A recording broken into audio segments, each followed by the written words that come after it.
14장 전반부는 북왕국 이스라엘의 첫 번째 왕 여로보암의 이야기였다면 본문은 남왕국 유다의 르호보암에 대한 기록입니다.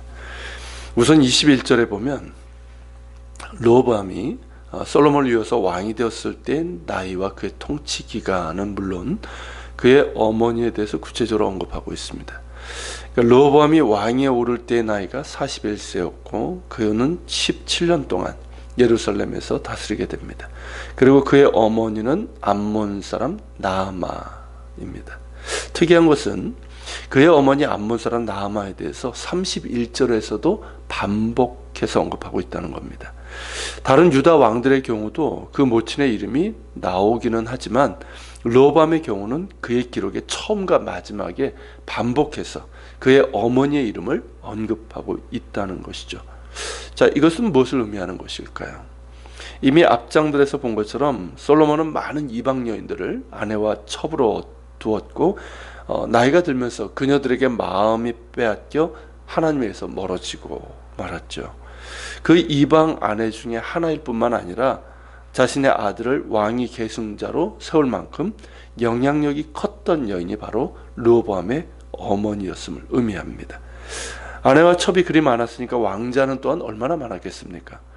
나이든 솔로몬의 마음을 빼앗으며 서로 자기의 아들을 후계자로 삼기 위해서 치열하고도 은밀한 암투가 벌어졌을 것은 우리가 어렵지 않게 짐작할 수 있습니다.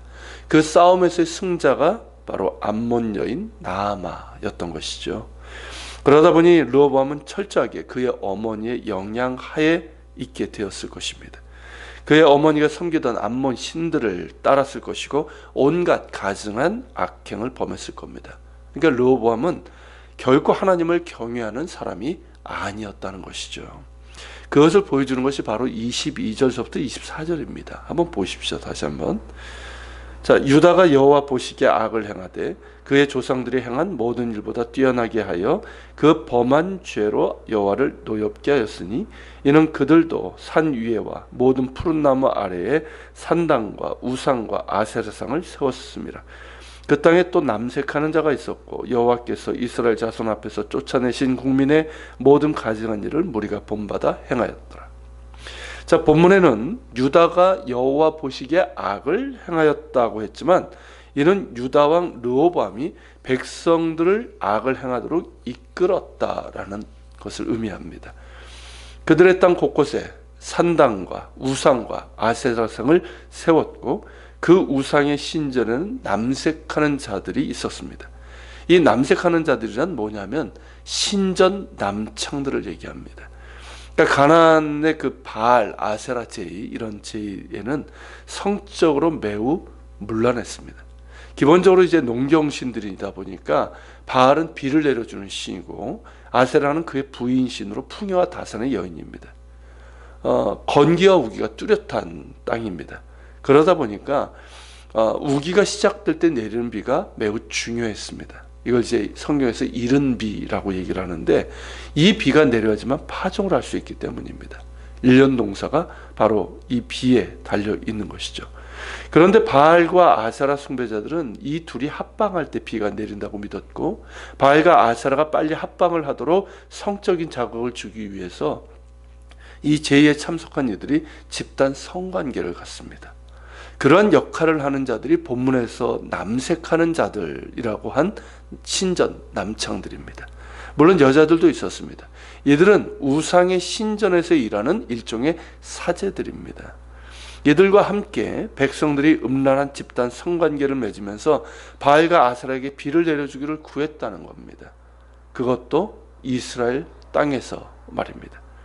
그렇게 24절에서 지적하는 것처럼 하나님께서 이스라엘 자손 앞에서 쫓아내신 이 가나안 족속들의 모든 가증한 일들을 하나님의 백성이라고 하는 자들이 본받아 행했던 것이고 그렇게 되도록 이끈 자가 바로 르호보암이었다는 것이죠. 자, 이런 상황에서 무엇을 기대할 수 있겠습니까? 하나님의 심판이 임하게 되는 것이죠. 그것에 대해서 25절부터 기록하고 있는데 일단은 30절의 기록처럼 르호보암과 여로보암 사이에는 항상 전쟁이 있었습니다. 그러니까 이 남북 왕국이 계속 전쟁을 하다 보니까 이런 소모적인 전쟁으로 인해서 국력은 쇠약해질 수밖에 없습니다. 자, 그런 가운데 르호보암 제5년 되던 해에 이 애굽에 이집트에 바로 시삭이 침략을 해서 예루살렘을 쳤습니다. 그 이집트에서 발견된 시삭의 그 비문, 카르낙 비문이라고 얘기를 하는데, 그 비문에 보면 시삭이 이 유다만 침공한 것이 아니라 유다와 이스라엘 전역 한 150곳에서 전쟁을 했다라는 기록이 있습니다. 그러니까 이 유다와 이스라엘 전역을 침략을 해서 아주 그냥 유린을 했던 것이죠. 그래서 르호보암은 예루살렘의 이제 완전 함락을 막기 위해서 시삭이 요구하는 대로 다 내어줄 수밖에 없었습니다. 그러니까 성전의 보물, 왕궁의 보물은 물론 솔로몬이 만들었던 금방패, 기억나시죠? 금방패 만들어가지고 보관했던 것, 그것도 다 내줄 수밖에 없었어요. 본문에는 시삭이 빼앗아갔다고 했지만 르호보암이 내어줄 수밖에 없는 참담한 상태였다는 것이죠.